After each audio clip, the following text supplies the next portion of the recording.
Tonight, a winter storm warning in place as the potential for heavy ice could threaten holiday travelers making their way back home. What areas are expected to be hit the hardest, and a warning from National Grid. Plus, horror at a Hanukkah celebration. 5 people stabbed at a rabbi's home in Rockland County. What we know about the suspect now in custody, and how local leaders are working to keep our Jewish community here safe. And a gunman opens fire at a Texas church. Why parishioners are being praised as heroic. Tonight, a warning from President Trump to Iran. The aftermath of the American airstrike that killed a top Iranian general continues. What the Iranian government is now saying about a landmark nuclear deal.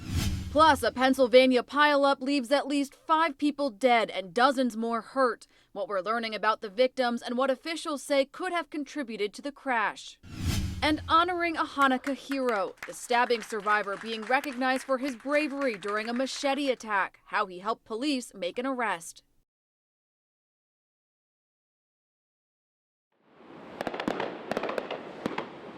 First night had an explosive first act. The fireworks came more than 6 hours early this year, so there'd be no distractions from the live music. The 63-band lineup is the big draw tonight. They'll play at 17 different venues across the Spa City. My testimony warned of a corporate culture, and there it is. Robert Ensign is an in-law of Rachel Cavosi, one of the 20 people that died in the crash. He says this was just another reminder of her death, 3 days since the 1-year anniversary of the collision. It's a double-edged sword when I receive information like this. Ensign also has more than 30 years' experience in the auto repair industry. He feels the brakes on the vehicle should not have been the ones used. These are the same kind of brake rotors used on a 2001 Ford Excursion, the same kind of SUV that became the Schoharie limo. They can stop up to 8,600 pounds. Ensign recommends that the limo should have had these bigger brakes, which are designed to stop up to 19,500 pounds.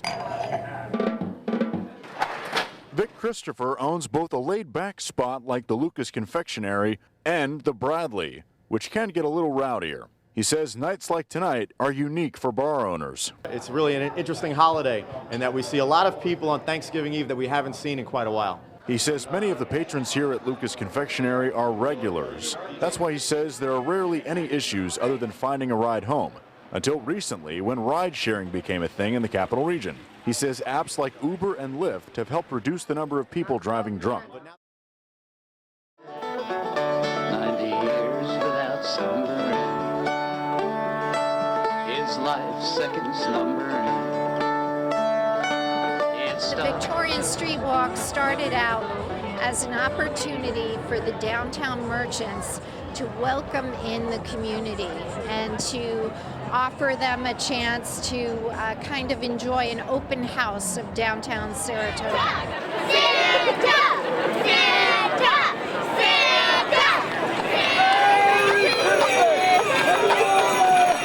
I think this town is gorgeous and we're having a great time and it's absolutely beautiful here. We can't wait to come back every year. Because Santa Claus is coming to Saratoga!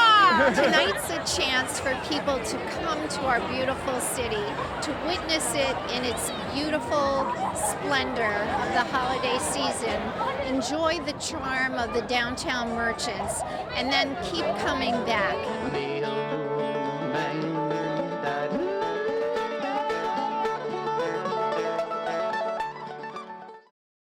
The plaza was packed out here tonight with so many doing their last-minute Christmas shopping. I mean, after all, Christmas is just days away. Scrambling for last-minute Christmas gifts? Don't do it.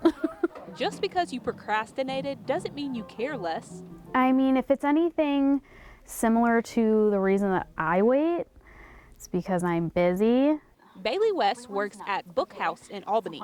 She tells me business has been booming with last-minute Christmas shoppers. And all of a sudden you have like people calling and everyone's coming in and asking for super obscure titles. And they're not the only ones who's been slammed with customers. A couple doors down, Pearl Grant Richmond's has been busy as well. They know that they've only got so much left, and ordering online at this point is probably not going to get it here in time, so that's where we come in and we can make it happen. Ressmeyer tells me that the plaza didn't require stores to extend their hours.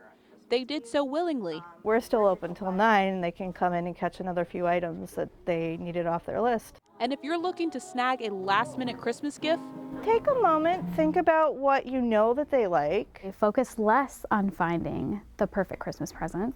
Focus more on the way that the person you're giving it to makes you feel.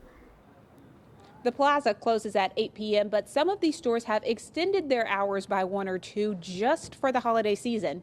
Reporting in Albany, Lindsay Smith, CBS 6 News. It's kind of cold out here. A brutally cold and snowy end to a long holiday weekend. I wasn't expecting this much snow, even though they said it was a lot. I mean, last year wasn't that bad, so I knew this year was going to be worse. But it's kind of like a normal around here. Word of advice, if you must go out tomorrow, be prepared for a slow go. So make sure you're ready before you head outside. Wear boots, gloves, don't forget one of these. That's about it. A long-lasting snowstorm that will last until Tuesday morning. Emergency crews are prepared to work round the clock to ensure the safety of others. Slow down, take your time, don't speed out there at this time. This is really time to take it slow and go easy. The State Department of Transportation has 186 plow trucks out in the capital region. That's only a part of the 1,500 trucks running statewide. Whether it's a big storm or a small one, the men and women at DRT are certainly prepared and capable of handling it. Crews will be working around the clock to make sure the roads are ready for those heading back to work after the Thanksgiving holiday weekend. Our crews will be out really around the clock until this is over, and then even some afterwards.